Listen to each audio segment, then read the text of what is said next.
जाणार आहोत। भुजबळांची सध्या पत्रकार परिषद सुरू आहे, थेट जाऊयात या पत्रकार परिषदेत। आम्ही त्यांच्यावर टाकू आणि कुणी थोडं पराजित झाल्यामुळं घरी बसणार नाही, आम्ही त्यांना घरी बसून देणार नाही। त्यांना पूर्णपणे कामाला लावू आणि त्यांच्या कौशल्याचा, त्यांच्या अनुभवाचा फायदा जो आहे हा पक्षांना आम्ही आणि लोकांसाठी निश्चितपणे करून घेऊ। आमच्या हेमलताताई सुद्धा आलेल्या आहेत, त्यांनी सुद्धा वाईट चांगली दिली। त्या सगळ्यांना मी सांगतो की नाराज होऊ नका।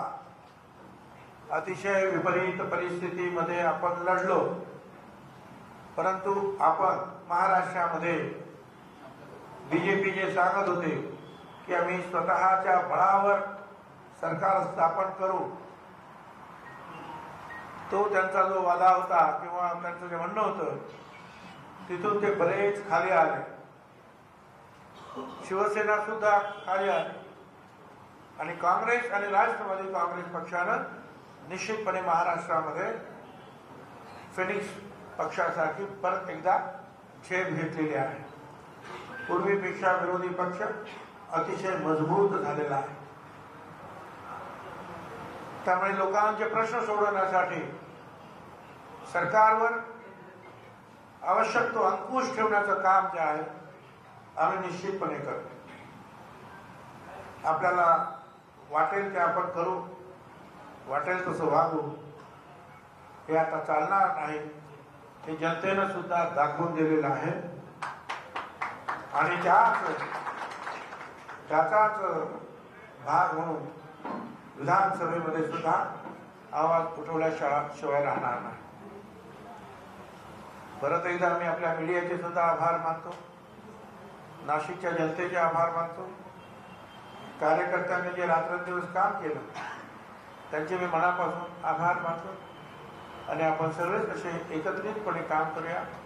काँग्रेस राष्ट्रवादीने सुद्धा आम्ही त्याच्यामध्ये हा तुझा माझा आम्ही काही केलं नाही, आम्ही एकत्रित लढलो।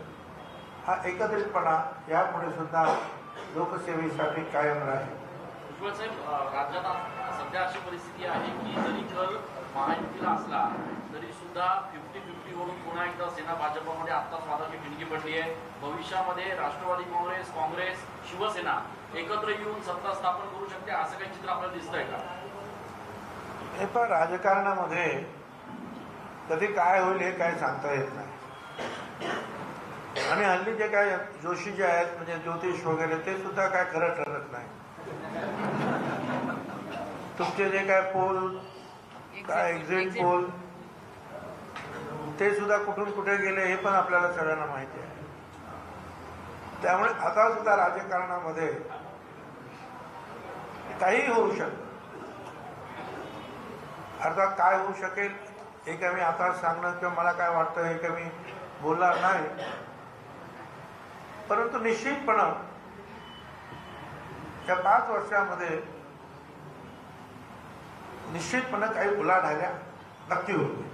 साहेब, अजून एक विषय असा की आदित्य ठाकरे जर समजा मुख्यमंत्री होत असतील तर त्याला आपण काँग्रेस राष्ट्रवादी मिळून एकत्र पाठिंबा शिवसेनेला देऊ का, असं काही चित्र यापुढे दिसू शकतं का राज्यामध्ये? असं आहे की त्यांनी तशी मागणी केली, बीजेपीच्या पेक्षा बाजूला जाऊन किंवा असा काही प्रस्ताव असेल की जो प्रस्ताव आतापर्यंत नाही तर त्याचा निश्चितपणे काँग्रेस राष्ट्रवादी विचार करू शकेल। पण आदित्य ठाकरे मुख्यमंत्री म्हणून चालतील दोन्ही पक्षांना? नाही, प्रश्न असा आहे की पक्षाची जी आहे मांडणी कशी होते एकत्रितपणे त्याच्यावर तो अवलंबून आहे।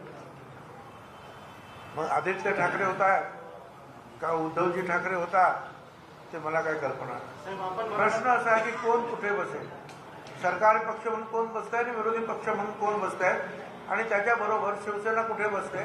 अर्थात शिवसेनेने आज तरी सांगितलं की आम्ही आहे त्यांच्याबरोबर जाणार आहोत, तर आमचं त्यांना शुभेच्छा आहे। पण पुढाकार घेऊन आपल्याकडनं आपण सेनेशी चर्चा करायला किंवा काँग्रेसकडनं कोणी सेनेशी चर्चा करायला जाणार आहे का, की जेणेकरून भाजपला सत्तेपासून दूर ठेवता येईल आपल्या 3 पक्षांना? आता हे आम्ही तुम्हाला सगळं सांगायचं का? काही गोष्टी आमच्यासाठी सुद्धा सोडून द्या ना. साहेब विषय असा अजून एक वंचित आघाडीमुळे यावेळेला राष्ट्रवादी आणि काँग्रेसला जवळपास 25 ठिकाणी फटका बसला असं एक चित्र आहे.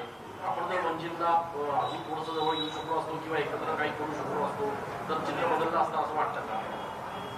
नाही, खरं आहे. तुम्ही म्हणता ते वंचितचा फटका जरूर बसला. पंकज भुजबळांनाच तो फटका जाणवला. वंचितने जेवढे मतं खाली तेवढी जर आली असती आणि ती काँग्रेस राष्ट्रवादीचीच मतं झाली असती तर विजय झाले. अशा अनेक ठिकाणी जे आहे वंचितचा फटका ते म्हणतात त्याप्रमाणे 25 ठिकाणी बसलाच. परंतु त्यांना बरोबर घेण्याची पूर्णपणे प्रयत्न त्यांना बरोबर घेण्याचे हे काँग्रेस राष्ट्रवादीतर्फे झाले होते. स्वतः काँग्रेसचे अध्यक्ष बाळासाहेब थोरात त्यांच्याशी बोलत होते आणि मोठ्या प्रमाणावर जे आहेत त्यांना जागासुद्धा देऊ केल्या होत्या. परंतु त्यांच्या मागण्यांमध्ये किंवा बोलण्यामध्ये काही सातत्य होतं असं काही मला वाटत नाही. पहिल्यांदा तर त्यांनी सांगितलं की काँग्रेसला आम्ही एवढ्या जागा देतो. काय किती 40 जागा देतो. इथून त्यांनी सुरुवात केली. ते कॉलेज म्हणजे काँग्रेस त्यांना किती देणार ते काँग्रेसला देणार 40 जागा आणि बाकीचे ते लढणार. परत राष्ट्रवादी काँग्रेस बरोबर असता कामा नये हे त्यांची दुसरी अट होती. आता या अटीच अशा होत्या की त्यातून असं निष्पन्न होत होतं की यांना काँग्रेस राष्ट्रवादी काँग्रेसबरोबर महाआघाडीत सामील व्हायचं नाही हा त्यांचा मनोदय साफ झाला होता. त्यामुळे मग तो खूप प्रयत्न सोडून देण्यात आला. पण त्यांनी त्यावेळेला जर ऐकलं असतं तर मोठ्या प्रमाणात त्यांना जागा मिळाल्या असत्या आणि त्यांचे अनेक आमदार त्या पक्षाचे सुद्धा निवडून आले असते आणि कदाचित परिस्थिती अशी झाली असती की बीजेपी सत्तेपासून दूर गेली असते. अशी परिस्थिती निर्माण झाली असते. परंतु ते होऊ शकलं नाही. याचं कारण मतांचं विभाजन आहे. साहेब प्रतिकूल परिस्थिती आपली बरोबर आहे. अतिशय अडचणी चर्चा अशी होती की भुजबळ पर्व संपलं, राष्ट्रवादी संपलं, अनेक जण इकडे तिकडे पळाले. अशी परिस्थिती अब्दुल जुडे असेल, महेश भांबरे असेल, रवींद्र पगार आणि